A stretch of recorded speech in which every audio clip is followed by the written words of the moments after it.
Abraham Lincoln predicted it. We would never be conquered from without.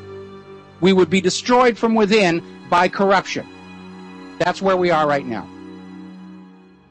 You took over the Fed in 2006. I have a silver ounce here.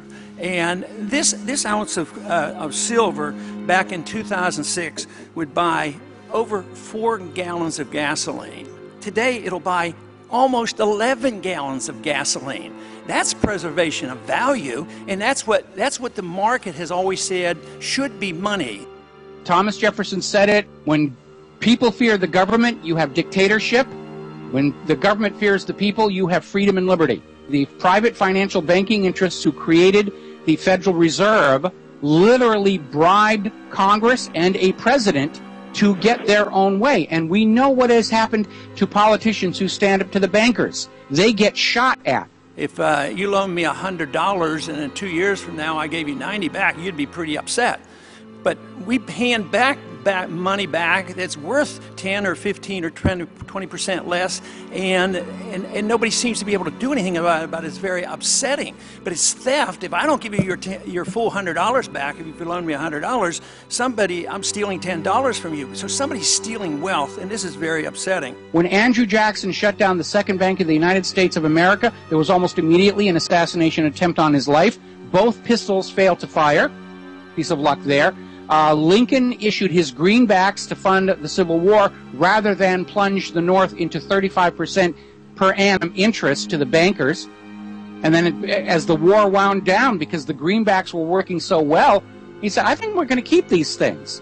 And then, bang, he was shot and his greenbacks were taken out of circulation. John F. Kennedy issued Executive Order 11110, ordering the Treasury to start issuing a new value-based government-issued currency called the United States Note, and he put about $4.5 billion into circulation, which back in 1963 was a lot of money.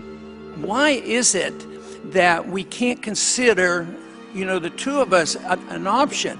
You love paper money. I think money should be honest, constitutional, still on the books, gold and silver, legal tender.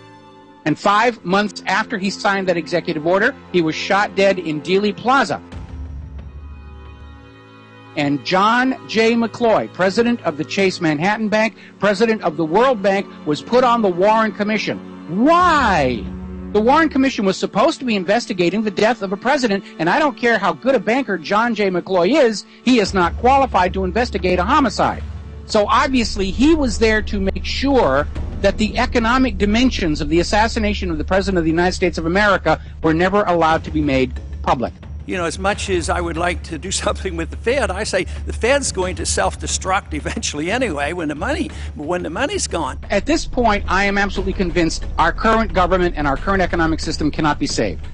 In fact, we seem to be very clearly in that stage of history where the last official act of any government is to loot the nation. But even in Mexico, they're talking about this. They're trying to have competing currencies. They've been wiped out too many times with inflation and wipe out the middle class. They're allowing people to start to save in a silver currency. We need to start thinking about what kind of a government and nation we're going to have here after the transition.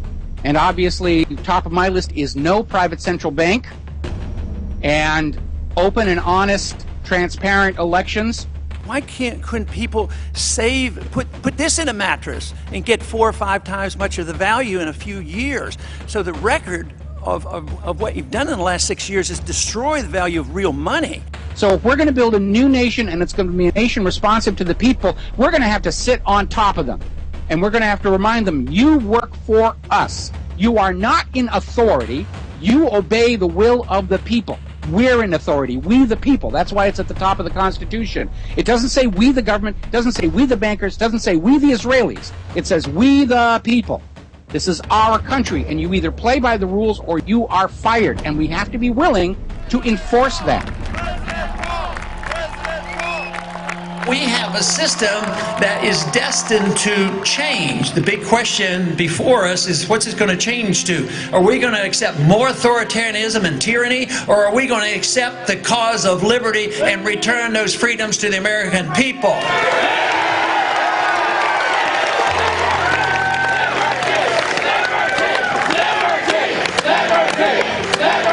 The private financial banking interests who created the Federal Reserve literally bribed Congress and a president to get their own way. And we know what has happened to politicians who stand up to the bankers. It is the cause of liberty that we must address, and understanding where our liberty comes from is so important. The wonderful thing about liberty and the understanding of freedom is it will bring us together.